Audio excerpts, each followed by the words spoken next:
దేవుణ్ణి ఆశ్రయించు వారికి ఏ మేలు కొదువండి. కొట్టు చప్పట్లు గట్టిగా.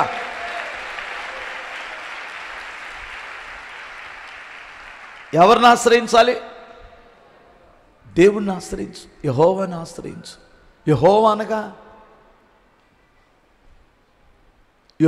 అనగా స్వయంభవుడు, తనకు తానే ఉన్న దేవుడు. ఆయన స్వయంభవుడు, తనకు తానే ఉన్నవాడు.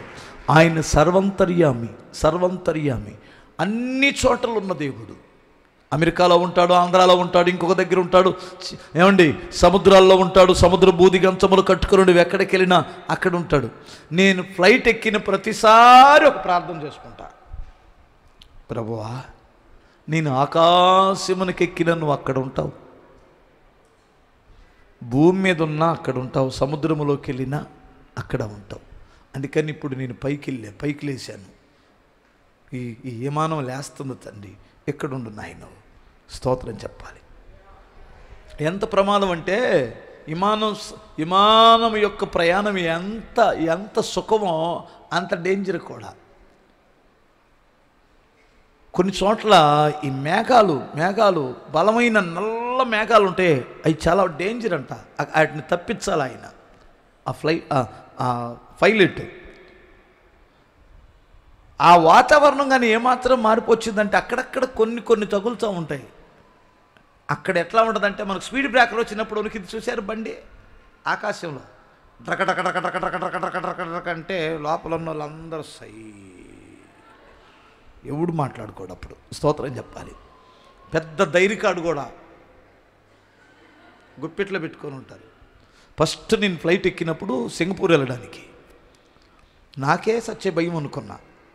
నా వెనకాల 2 తమిళోళ్ళు ఉన్నారు, వాళ్ళు యేసుప్రభుని నమ్ముకున్నట్టున్నారు. భార్యాభర్తలు 2 నా వెనక కూర్చున్నారు. ఆండవరే అప్పా స్తోత్రం అప్పా స్తోత్రం గోల చేస్తున్నారు. నేను వాళ్ళని చూసి నవ్వాలో నేను భయపడాలో నాకు అర్థం కావట్లేదు. డొక్కుబండి అమ్మది టైగర్ ఎయిర్లైన్స్ అని. నేను ఇంతవరకు నాకు దక్కలే, నేను మళ్ళీ ఎక్కలా. అమ్మా ఆ రూట్ బాగోదట, స్తోత్రం చెప్పాలి. నేను ఒకటే అప్పుడు చేసుకున్న ప్రార్థన, తండ్రి ఆకాశమునికి ఎక్కితే నువ్వు అక్కడ ఉంటానన్నావు. ఇప్పుడు నేను ఆకాశములో ఉన్నాను.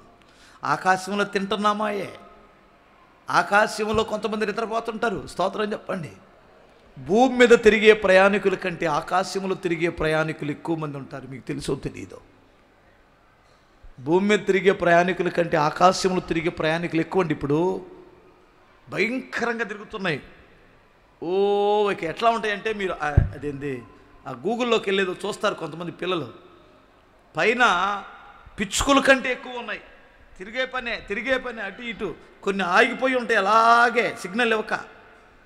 హల్లెలూయా. నేను ఎందుకు ఈ విషయాలు చెప్తా? అన్ని చోట్ల ఉన్నాడు ఆయన. ఆయన ఆశ్రయిస్తే నీకే మేలు కొదువై ఉండదన్నాడు. నువ్వు ఆశ్రయించవలసిన మనుషులను కాదు, దేవుణ్ణి ఆశ్రయించు. 12 సంవత్సరాలు రోగంతో వచ్చిన ఆమె ఆ తల్లి ఆయన వస్త్రపు చెంగు ముట్టుకొని ఆయన ఆశ్రయించి స్వస్థత నొందింది. ఒక కొడుకు నిప్పులోను నీళ్లలోనూ పడేస్తుందని నా కొడుకు దయ్యం పట్టింది, ఆత్మహత్యకు ప్రేరేపించే దయ్యం పట్టింది నా కొడుక్కి. మాటిమాటికి చచ్చిపోతానంటాడు, మాటిమాటికి బ్లాక్మెయిల్ చేస్తాడు, ఇంట్లో నుంచి వెళ్ళిపోతానంటాడు, చచ్చిపోతానంటాడు. అడిగా దయ్యం పట్టింది బాబు, ఈయన నిప్పులోనైనా పడేస్తుంది, నీళ్ళలోనే పడేది ఆత్మహత్య చేసుకోవడానికి. నాకేం అర్థం కావట్లేదని వస్తే, నేను బాగు చేస్తానని నమ్ముతావా అంటాడు. నైనా నేను నమ్ముతాను కానీ నాకు అపనమ్మకం లేకుండా చూడు స్వామి అన్నాడు. సరిపో, నీ కొడుకు స్వస్థ వచ్చిందని ఆయన పట్టుకోగానే ఢమీల కింద పడిపోయాడు. ఆయన లేపి పంపించేశాడు. బిగ్గరగా స్తోత్రం చెప్పాలి. ఇంకొక ఆమె వచ్చింది, నా కూతురికి ఒక దయ్యం పట్టిందయ్యా, అది అలివిగాని స్వామి అయిపోయింది అని వచ్చింది. ఏం అర్థమవుతుందా మీకేమన్నా? అలివిగాని వస్తుంది ఎక్కడికి? ఏంటి నీ నాన్నే చేసుకుంటాను, అలివిగాని దయ్యం పట్టింది. అమ్మాయి వాడు బేవర్సోడంటే వాడికి ఉద్యోగం లేదు, సద్యోగం లేదు, బ్యాక్గ్రౌండ్ లేదు, కుటుంబం మంచిది కాదంటమ్మా. వద్దమ్మా, నీకు దండం పెడతానమ్మా. అమ్మా నాన్న ఇద్దరు కాళ్ళు పట్టుకొని నిందావు ఏంటి? నేను ఆడి సంగతి నీకేం తెలుసని? చాలా మంచోడు, హీరో. ఏం చూసావా హీరో? ఎందుకు చూడలేదు? ఇటు కట్ చేసాడు, ఇటు కట్ చేసాడు, ఇటు పెట్టాడు. వాడు నిల్చోటం చూసావా ఎప్పుడైనా? అసలు అంతా హీరోలాగే. వాడిలా ఇలా అంటుంటే అసలు హీరోవే. అంటే ఇలా అంటే అన్నం వచ్చిద్దే? అమ్మా నాన్న పనికి మాలిందన్న ఇలా అని జోబుల్ని చేతులు పెడితే అన్నం ఎక్కడి నుంచి వచ్చిద్దే? ఎట్లొకటి బతికేస్తాం. ఎలా బ్రతుకుతావే కుక్క? ఇంట్లో రదన. ఈ పిల్లకు ఒక దయ్యం పట్టింది, చదువుకొని కొంచెం ఏదైనా మమ్మల్ని ఉద్ధరించిద్దామని కాలేజీకి పంపిస్తే అక్కడే పట్టించుకుంది దయ్యం. షాపుకు పంపిస్తే అక్కడ ఒక దయ్యం పట్టించుకుంది, ఇంకొకతే షాపులోనే పట్టించుకుంది దయ్యం. ఏంటి అలా చూస్తున్నారు? ఎవరు అని చూస్తున్నారా? అలాంటి తల్లులు ఎక్కడికి వెళ్తే బాగుపడతారు వీళ్ళు? నాయనా, నా బిడ్డకు ఒక దయ్యం పట్టిందయ్యా, ఆ బిడ్డను విడిపించు నాయన. దానికి నిద్రపోవట్లేదయ్యా. మమ్మల్ని నిద్రపోనిచ్చి తెల్లారుతులు ఫోన్లోనే మాట్లాడుతుంది, మెసేజ్లు పెట్టుకుంటుందయ్యా. మేమేమో పగలంతా చాకిరీ చేసి వస్తాం.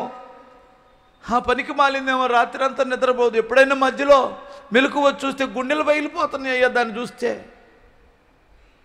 ఏడుస్తున్నారు తల్లులు. ఈ దయ్యం ఎక్కడికి పోయింది? ఎక్కడ పోయింది ఈ దయ్యం? యేసును ఆశ్రయించింది ఆ తల్లి. ఆ తల్లి యేసయ్య దగ్గరికి వచ్చి ఏడ్చింది. నీ కూతురు బాగుపడింది ఎల్లు అన్నాడు. అంతే, అద్భుతం జరిగింది. బిగ్గరగా స్తోత్రం చెప్పాలి. నీ కూతురు బాగుపడాలంటే, నీ కొడుకు బాగుపడాలంటే, వారిలో ఉన్న దయ్యాలు పోవాలంటే యేసు పాదాలను ఆశ్రయించమని చెప్పండి. ఈడ్చుకురండి దేవుని సన్నిధికి. ఆయన మహిమ, ఆయన ప్రభావం వారిని తాకుతుంది. ఖచ్చితంగా వాళ్ళ మనసు మారిద్ది. ఆయన ఆశ్రయించిన వారికి ఏ మేలు కొదువై ఉండదు.